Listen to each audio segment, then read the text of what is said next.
Estamos no momento mais alto do Fórum Fantástico, aquele onde o Tio Barreiros e os seus sobrinhos vão fazer a apresentação do melhor e provavelmente do pior que foi feito este ano.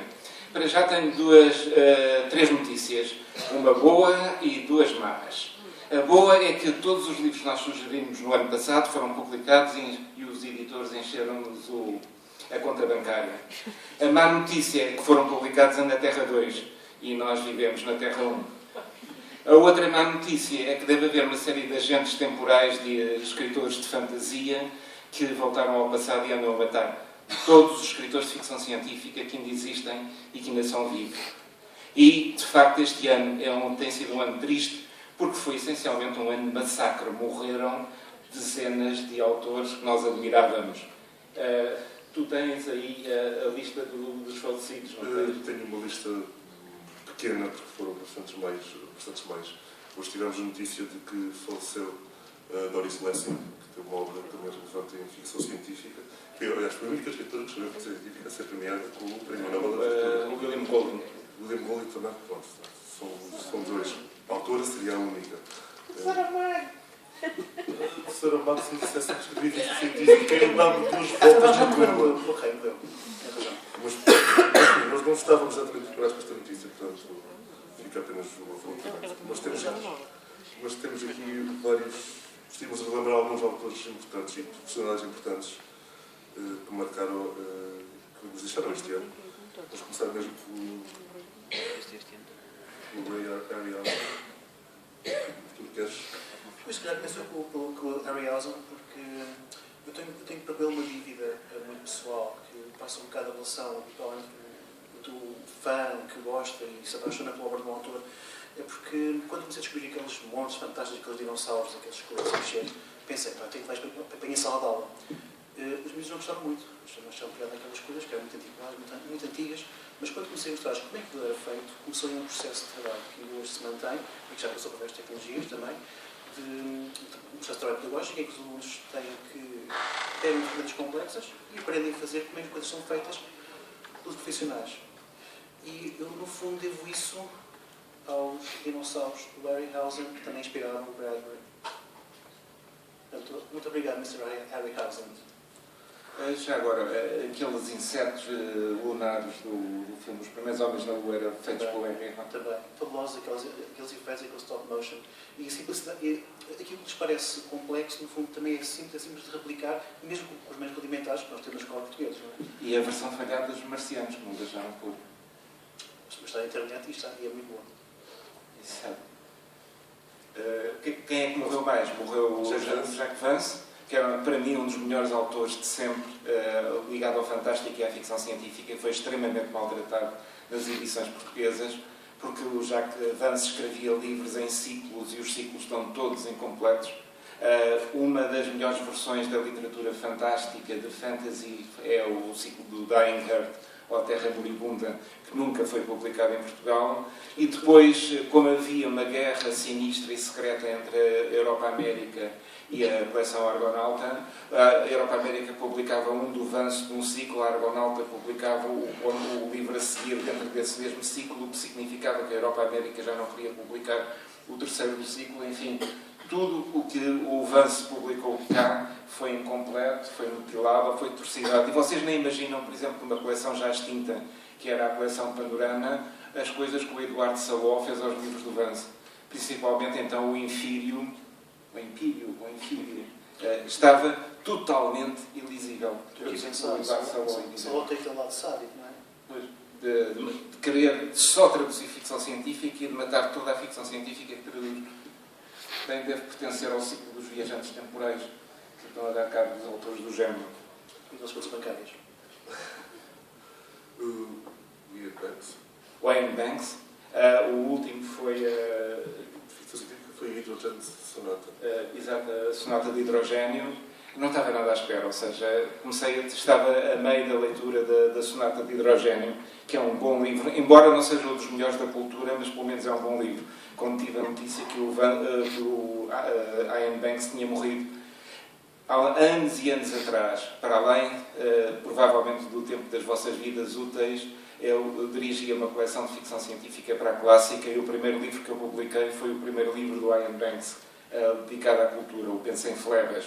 Esperava eu, quando o livro fosse lançado no mercado português, uma série de outros editores entusiastas pegassem no Banks e o traduzissem todo. Não se esqueçam que vivemos na Terra 1.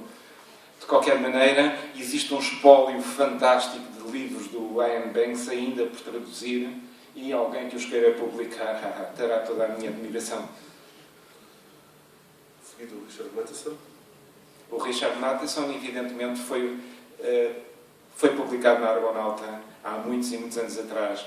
O Mundo dos Vampiros, que a versão inglesa é o I Am a Legend, traduzido pelo Mário Henrique Leiria. Eu li aquilo aos 12 anos e borrei-me de medo. Era Curiosamente, não, assustador. mas sempre me surpreendeu a capacidade que Madison tinha de saltar entre géneros. Ele era bom em horror, era bom em terror, era bom em ficção científica, era bom em argumentos de televisão e cinema. Não sei se sabem, se vocês conseguirem encontrar isso em livrarias de em segunda mão, não percam. Eu não sei, já não me lembro como é que está a tradução, suponho que estará horrível, mas publicaram as 3 antologias de contos dele, o Choque 1, 2 e 3, em Portugal. Infelizmente eu não tenho isso, porque ofereci e assim por diante, mas tenho as versões inglesas. Mas ele foi publicado, se não me engano, pela Palirex ou qualquer coisa assim do género. Vale a pena vocês verem os contos dele, principalmente aquele onde aquela criancinha está fechada na cave, e a criancinha é um monstro, e todo o texto, é uma página e meia, se não me engano, foi o primeiro conto que ele alguma vez publicou. Está escrito numa linguagem perfeitamente torcida e trocada e mal escrita, como se fosse um monstro Agni a escrever, que estava amarrado na cave e que não percebia muito bem porque é que tinha correntes ligadas aos pés. Mas ele devia ser perfeitamente um monstro torcidador de uma família rural que tinha escondido o na cave. Não, o Richard Matheson tinha situações fabulosas. Já não gosto tanto da parte mais tardia dele, onde se virou um bocado para o misticismo. Embora tenha piada aquela história do indivíduo que vai ao inferno buscar a alma da mulher, Não foi, não? depois fizeram um filme ainda mais piroso que se possa imaginar. Credo. Mesmo com bons efeitos especiais. Com bons efeitos especiais. Mas credo filme. Não Patrícia. Patrícia Anthony também faleceu recentemente. Eu não fazia a mínima ideia que a senhora ainda podia estar viva e também ninguém diz do que é que ela morreu, mas ela foi publicada na saída de emergência. A tradução era minha. O livro chamava-se As Fogueiras de Deus. É um livro interessantíssimo, passado em Portugal, do século XVII, 1630 e picos. Só que tinha uma série de situações estranhíssimas. A Patrícia Anthony viveu cá, deu aulas na Faculdade de Letras de Lisboa, mas parece que não conhecia de todo nada da cultura portuguesa. Punha os senhores do século XVII, principalmente do rei, a comer barras de chocolate. A ama do rei cheirava à baunilha, quando se põe que o processo de depuração da baunilha é muito mais tardio. Os reis viviam todos no Castelo de São Jorge, perguntem-me porquê. As pessoas comiam ganso estufado à hora do almoço, quando nós nunca comemos ganso, céus, pato. Comiam pastéis de bacalhau. E a batata, Patrícia Anthony? E a batata? A batata ainda não tinha cá chegado. Enfim, e a bandeira do país era a bandeira da República. Portanto, eu tive que fazer, com a permissão da saída de emergência, algumas correções, senão, caramba, quem lesse aquilo cá, massacrava a desgraçada da senhora, que era tão simpática. Chegámos a convidá-la para a Sinteria, para os encontros da Sinteria, mas ela disse que não podia vir, porque sofria do ouvido e tinha vertigens e não conseguia andar de avião. Mas o último projeto dela era escrever um romance passado no terremoto de Lisboa. Vocês nem imaginam. Paguei quase 100 contos de textos e de livros sobre o terremoto para lhe mandar. Ela agradeceu muito, prometeu que sim, que iria escrever, e depois, maldição do Barreiros, e fogo. É um bocado deprimente, estamos aqui hoje nas notícias, porque temos aqui um público de pessoas que se interessam pelo futuro, futuristas, que imaginam o futuro, e há uma parte do futuro que podemos prever, e ela está aqui bem exposta nestes obituários, não é? Exato. Mas Então, por favor. também foi o Frederico Pohl, O Frederico Pohl, o autor deste livro notável chamado Gateway, um clássico da ficção científica, vencedor do prémio de 1977. É um livro fascinante, daqueles que agarra a primeira. com a história de alguém que está a fazer uma sessão de psicanálise, de uma sessão de psicanálise constante, de alguém que viveu uma aventura especialmente sombria no espaço. Mas o ambiente é formidável. Imagina que foi descoberto uma história perto da Terra, um hangar de uma civilização antiga com uma série de naves funcionais, mas impossíveis de controlar. Conseguem-se ligar, enviar para algum lado e voltar ou não. E então cria-se todo um ambiente de prospecção, quase de Far West, naquele estreito, que se designa pelo Gateway. Eu tenho a honra de ter publicado na Gradiva o GEM do Frederick Bull. Se vocês conseguirem apanhar a edição da Gradiva, comprem-na porque é uma edição completa. Porque tem mais uns 2 capítulos que não tem nas outras edições e que eu não disse nada ao editor. Sim, esta aqui é muito boa, porque se tivesse a edição mais pequena, com certeza que ele, para poupar páginas, publicaria a mais pequena. Mas pico calado, e essa edição que saiu foi a edição preferida do Paulo Caro. Evidentemente que eu gostaria de ter uma capa melhor que a capa que a Gradiva publicou, que é profundamente e totalmente pavorosa. Vocês já sabem como é que funcionam as coisas. O capista não quer ler os livros. Portanto, fazem um resumo. O que o capista fez foi ler as 2 primeiras páginas do livro, que era passado, se não me engano, ou Roménia, ou Polónia e assim por diante, onde havia uma estátua do libertador do povo. E percebia-se vagamente que aquilo era um braço levantado em termos de libertar o povo.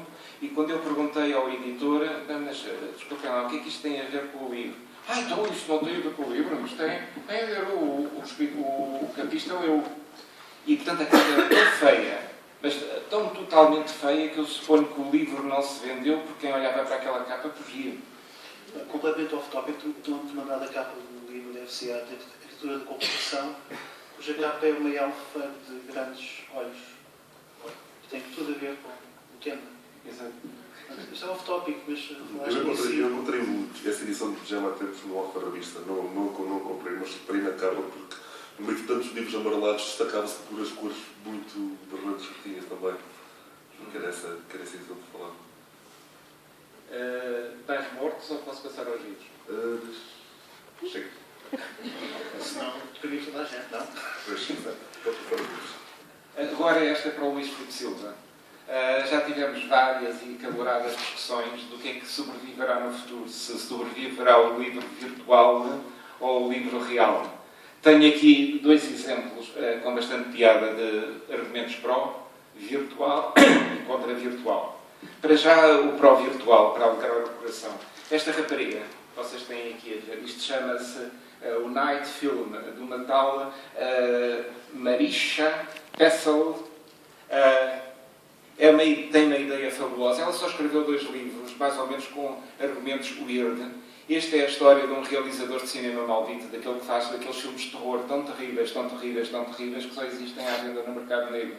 E, portanto, há uma série de associações de culto à volta do realizador que nunca ninguém encontrou, porque é daqueles que se isola totalmente.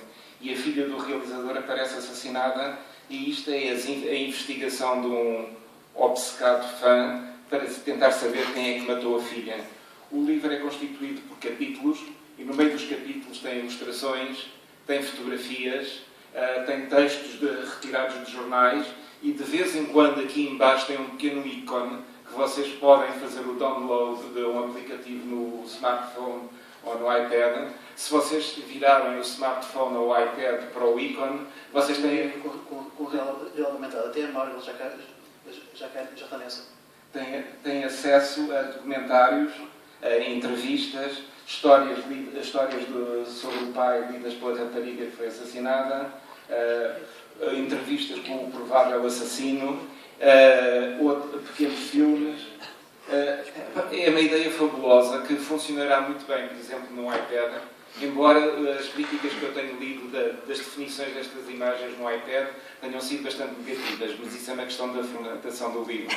Mas reparem, um livro que de repente se expande para outro universo completamente diferente, que é o universo informático, o que é uma ideia fabulosa, e o livro é bastante bom.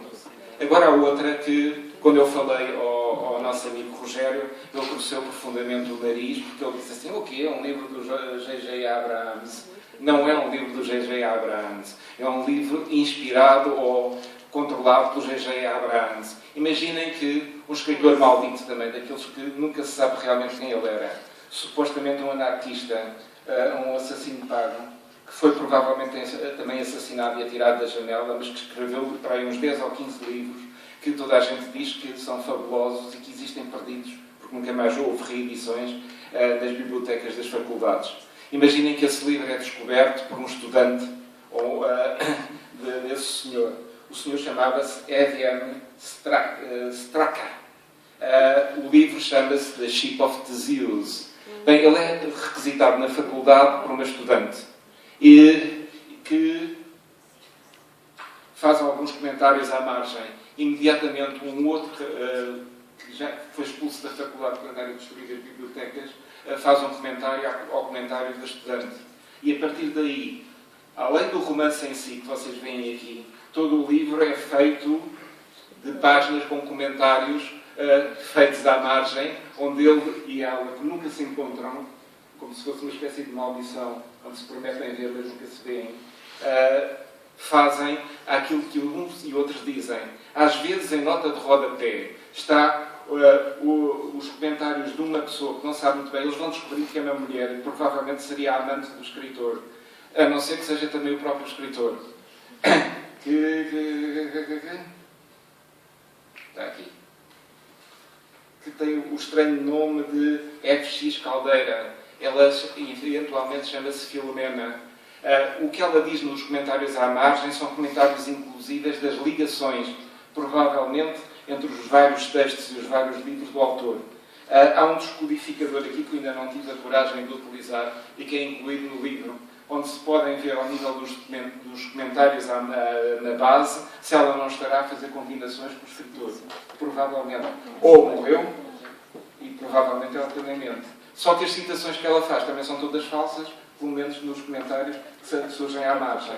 Juntamente com isso, há notícias de jornais que estão incluídas aqui. Estão a ver? Há até uma notícia necrológica escrita em brasileiro, porque provavelmente a Filomena era... Estão a ver? Isto é de um jornal brasileiro. Está escrito em brasileiro. Aqui ao lado, num postal, está a tradução do brasileiro para que as pessoas consigam ler. Praticamente aqui no fim há uma coisa deliciosa que diz: este é um livro de biblioteca, por favor, não o estrague, nem o deforme. Mas todo o livro está cheio de riscos, de margens, de comentários, de restos de jornais, de postais. É uma ideia fabulosa. Mas não se esqueçam também que o livro foi publicado em 1940. E eles até fizeram o cheiro do papel antigo. E se vocês cheirarem o livro, cheira-lhes antigo. É perfeitamente delicioso. E reparem, e neste caso, Luís, nunca na vida seria possível fazer isto na internet. Nunca na vida seria possível fazer isto em nível virtual. De qualquer maneira, tem dois livros, um de terror e outro fantástico. Fantástico de dois níveis. Fantástico ao nível do próprio texto, que é o Navio de Zeus, que é a história do indivíduo amnésico, que é recrutado à força por um barco com todos os marinheiros nas lábios cozidos. À parte disso, as conversas de fora também são belíssimas. Mas essa questão de agora ocorrer olhar para esse livro, porque assim, eu tenho um trabalho de design fabuloso e o conceito metaficcional é espantoso. Mas será que o texto é bastante bom, o texto do livro. O romance em si, a parte dos romances das conversas ficcional, que é ficcional também. Sim, é mais new. Já ficcionalmente a opção ficcional, que é a não ser ficcional. Digamos que entre o Abraham Merritt, o Clark Ashton Smith e outros assim, mas escrito à moda dos anos 40. Ou literatura disso. É. Tenho mais coisas para vos mostrar, mas agora falem vocês. Ok. Pronto, então já temos em livros. Eu vou só falar rapidamente de 3 livros que li este ano. Tentar fugir um bocadinho àquele paradigma da ficção científica e fantasia anglo-americana, que é tão prevalente no mercado. Muito por sugestão aqui do Barreiros, que ele já falou deste autor aqui muitas vezes, comecei a ler o Laurent Jeanfort, que é um francês, que me levou de avalanche. Quando peguei no Memoria, foi o único livro dele que eu encontrei em Portugal. E se calhar mais ninguém vai encontrar, porque a Alliance Française tem uma livraria com todo um escaparate de livros de ficção científica em francês, dos quais só havia um livro no francês. Todo o resto eram traduções de Lovecraft e similares. No sentido, ok. Pronto, o universo do Jean Fort é um espanto, porque é um panorama extremamente vasto de space opera. Ele criou um conceito que são os Vang, a civilização extraterrestre desapareceu, deixou artefactos, deixou uma forma de atravessar o espaço, mas para além disto, a relatividade impõe-se. Portanto, as unidades espalham-se pelo universo, consegue saltar entre grandes distâncias através das portas Vang, mas para chegar aos planetas demora tempo, demora anos. Resultado, cada planeta é um ecossistema, cada planeta evolui de formas independentes. Se meterem, por exemplo, dois bandos de fanáticos religiosos antagonistas num só planeta, a coisa vai correr mal. Depois toda a história é contada de uma forma muito anónima por uma inteligência artificial que não sabe que é uma inteligência artificial, que graças a um artefacto vai saltando de corpo em corpo e é talvez o melhor distribuição da galáxia. A seguir, também ainda uma lógica, um título que eu espero conseguir ler até ao fim sem me engasgar, de um autor japonês chamado Ryo Mitsuze. 10 Billion Days and 100 Billion Nights. Pronto. Há uma editora de São Francisco, a Eikasola Press, que está a traduzir para inglês ficção científica nipónica. Nós traduzimos ao manga e ao anime e não suspeitamos que eles também têm uma rica tradição literária. E a Eikasola está a divulgar imensa coisa, imensos subgéneros, desde ficção científica e militarista, literatura infantil e ficção científica. E este Ryo Mitsuze foi mostrado como o melhor escritor deve ser japonês. Não sei se é o melhor ou não, mas sei que tem um livro que é totalmente bizarro. Imaginem que a Atlântida, quando rebentou porque era um projeto de investigação em que astronautas extradimensionais decidiram terraformar a Terra, que eu acho uma expressão fantástica, terraformar a Terra. Chatearam-se, portanto, os chefes decidiram pull the plug on the project, vamos fazer isto tudo, mas os funcionários, não, nós vamos continuar, temos guerra, a Atlântida afunda-se, mas os ocupantes continuam a predominar. Então começam a recrutar aliados para uma guerra no espaço-tempo. Que aliados são esses? Platão, para contar a história, Siddhartha e Jesus. E, alguns no futuro, Siddhartha e Jesus vão ter uma longa discussão ecuménica com raios laser e bombas atómicas. E termina assim. É onírico, é surreal, é totalmente inesperado. E é dos anos 60. Se calhar tem uma dosinha de LSD.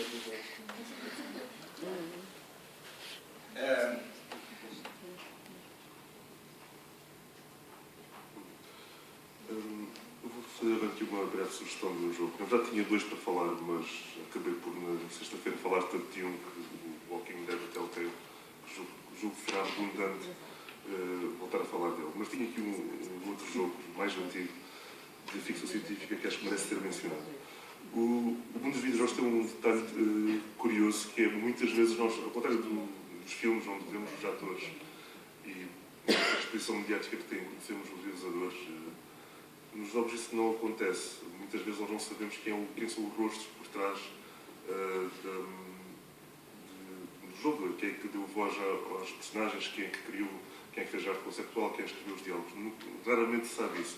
Haverá algumas figuras mais conhecidas, mas não são muitas. Por isso tenho um pequeno desafio aqui para a nossa audiência, que é se alguém sabe quem é esta senhora. Alguém quer tentar responder? Elucida-me, pelo menos. Ok, eu vou dar uma pista. Se isso não funcionar, vou dar uma pista. Well done. Here come the test results. You are a horrible person. That's what it says. A horrible person. We weren't even testing for that. Confesso a minha ignorância em gaming. É horrível, eu sei. Estou ignorante em gaming. A senhora chama-se Ellen McLean, é uma cantora de ópera norte-americana que já trabalhava para a Valve e que em 2007 deu a voz a esta personagem, a GLaDOS. GLaDOS é o acrónimo que, sinceramente, não me recordo o que é. É uma inteligência artificial que parece uma mistura do HAL do Stanley Kubrick e do Clarke com a AM do Ellison, do I Have No Mouth and I'm a Scream, mas em versão passiva-agressiva, e com uma instalação inteira de testes bastante cruéis para fazer, com a promessa de que no final haverá um golo. Um engodo. tornou-se um fenómeno considerável. Foi um protótipo, foi feito completamente por acaso. Foi um projeto, começou até como um projeto de fantasia, há dias, começou como um projeto de fantasia feito por estudantes americanos.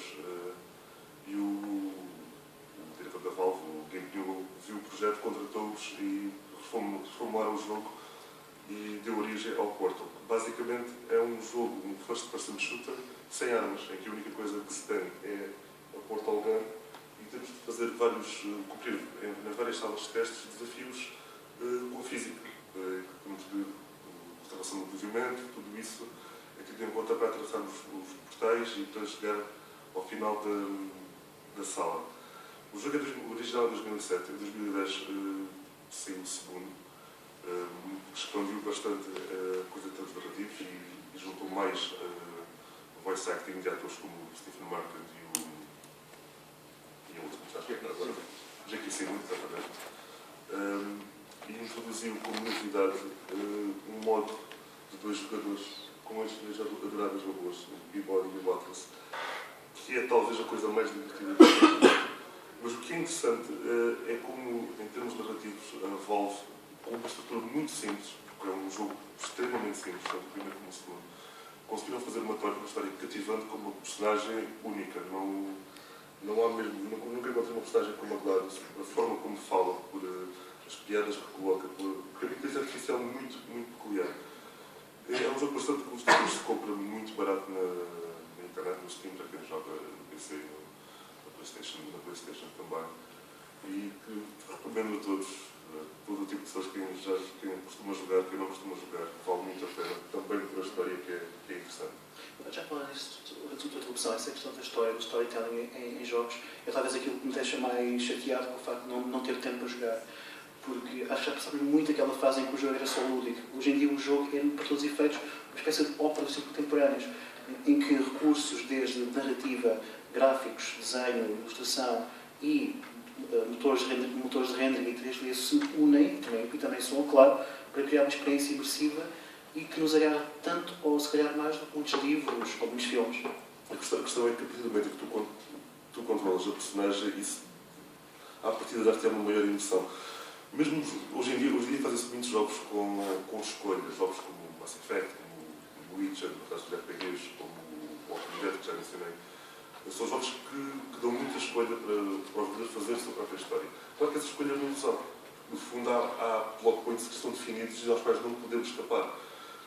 Mas o Só interessante é um caminho como lá chegamos. E aí sim, os jogos têm uma complexidade narrativa curiosa. Porque apesar de terem pontos definidos aos quais que não podemos evitar, podemos ter muita liberdade na forma de lá chegar e podemos fazer personagens completamente diferentes. Ou seja, se formos jogar os dois, Mass Effect ou Walking Dead, a forma como as escolhas que fazemos podem determinar que seguimos percursos completamente diferentes para chegar ao mesmo ponto. E isso é muito curioso. Talvez uma consequência necessária, as pessoas sentem que também têm que passar criativa e o jogo também se torna uma tela para elas. Vou passar num outro jogo, mas pronto. Avançando, senão... Ok, para quem detesta o Natal e o Menino Jesus, mas para quem o odeia violentamente, não sei se vocês sabem, chamado Joel, é filho do Stephen King. Reparem, isto é a matrícula de um carro, e se vocês lerem a matrícula em voz alta em inglês, diz Nosferatu. Ou seja, um carro vampiro. Um carro vampiro que é controlado por um pedófilo, que já vive há 100 e tal anos, e a quem o carro vampiro dá energia. O que é que faz o pedófilo? O pedófilo é tão bonzinho. Ele apenas quer fazer com que as criancinhas sejam felizes. Portanto, pega nas criancinhas que ele rouba da rua e mete-as dentro do carro. O carro vai despando a energia, as criancinhas vão ficando em pequenos elfos, transformadas em pequenos elfos demónios. E depois o carro passa por uma espécie de salto dimensional e vai para a Terra de Natal, onde é Natal todo o ano. Onde há luzinhas a brilhar, todas as lojas vendem doces e onde todas as criancinhas monstruosas e cada vez mais carcomidas vão cantando e dançando para toda a eternidade. Isso tem um curioso toque ambientalista, porque recicla e aproveita. Exatamente. Há uma mãe que também consegue saltar temporalmente. Quando era miúda, saltava numa bicicleta.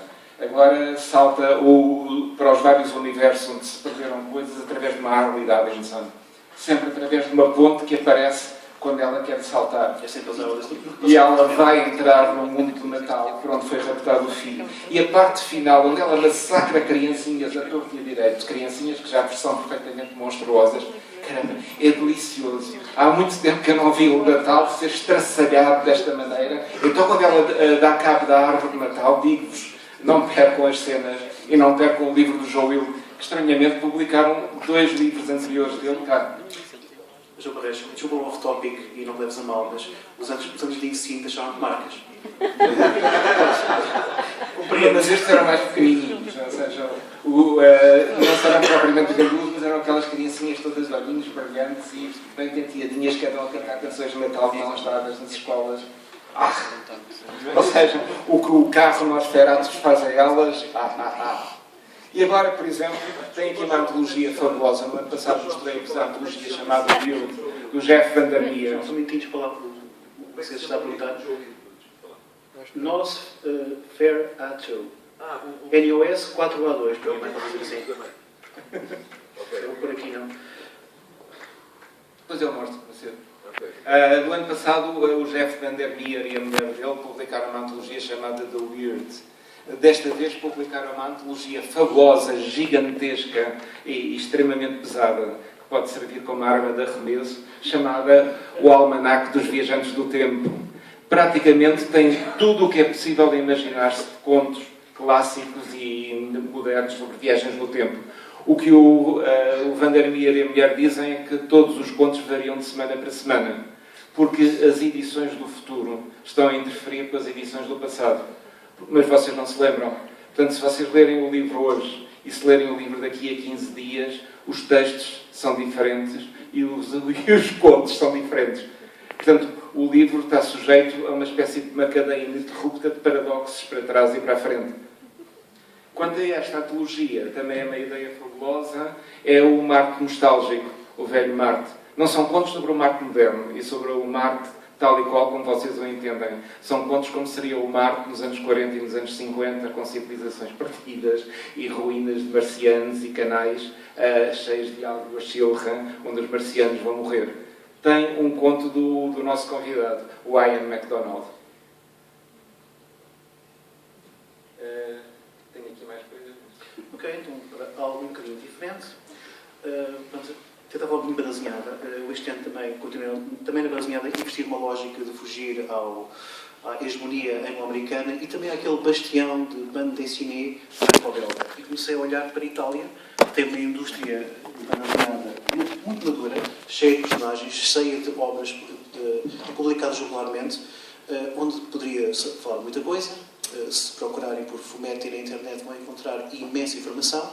Cuidado, porque boa parte do que é publicado pode ser definido como uma coisa erótica ou infantil que causa traumas, mas, para além disso tudo, dessas coisas comerciais que a mim não dizem nada, encontrei umas preciosidades fabulosas. A primeira que eu ia falar é Grey Storm, que é um fumetti, que são 10 livros, que, se olhares para eles despreparados, como eu olhei, vão pensar, isto é totalmente steampunk. E depois vão ler e descobrem que se falam de steampunk perto do argumentista, ele bate-vos. Porque ele, não, recuso-me, isto não é steampunk, isto é uma homenagem a Verne. E é de facto. São 10 livros, cada qual com cerca de 100 páginas, muito bem ilustrados. Os ilustradores, de certeza, estavam a borrifar para o argumentista e deram-lhe um caráter steampunk. Mas a homenagem é a Verne, ponto final. E todo aquele retrofuturismo oitocentista do Albert Robida e também de Verne. De todos os álbuns salientaria logo o primeiro, o Grandi Progetti, porque abrimos o álbum e logo na quinta ou sexta página mergulhamos no mundo que vemos naquelas ilustrações e naqueles postais de Paris no ano 2000 e no ano 3000 de Robida. E continua. A série em si tem altos e baixos, porque enfim, é uma série comercial, foi publicada ao longo de 2 anos. A nível narrativo tem pontos muito interessantes, outros nem por isso, mas recomendo a descoberta. Uma outra paixão que eu apanhei do fumetti é Dylan Dog, mas escrito pelo Tiziano Sclavi. Fiquei apaixonado, porque o Tiziano Sclavi cria histórias que revelam um enorme conhecimento, uma enorme influência de todo o género fantástico. E não só. criou um personagem que é talvez o mais impotente dos heróis que lutam contra o oculto. É um detetive, um indagatório de Lincoln, que se vê sempre, periodicamente, metido em grandes xeridos do fantástico e do sobrenatural, mas é totalmente impotente para resolver. As coisas acontecem por si só e ele acaba por ser um narrador participante. Tudo isto dentro de um universo ficcional, também já vastíssimo, porque Sclavi já está publicado isto desde os anos 80, se não me engano. Hoje em dia já não é o responsável pelo Dylan do álbum mensal, portanto já não vale muito a pena estar a ler isso.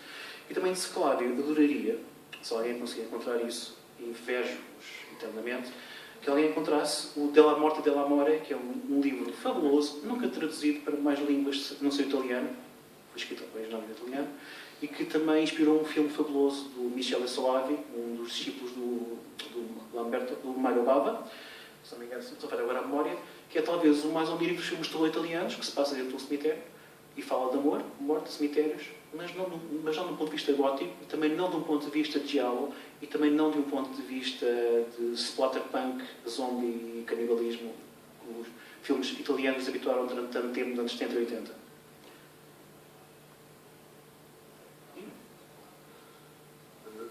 Agora vou aproveitar para falar um pouco de cinema, de ficção científica, já que este ano, com mais ou menor qualidade, foi um ano que viu muitas estreias internacionais de ficção científica. Assim, fazer uma lista rápida, contei aqui desde o Oblivion ao After Earth, ao Star Trek Into Darkness, Elysium, Endless Game, Riddick, Gravity. Houve mesmo muita coisa para ver, muita variedade. Fazendo uma ligação com o jogo que falei há pouco, o Portal.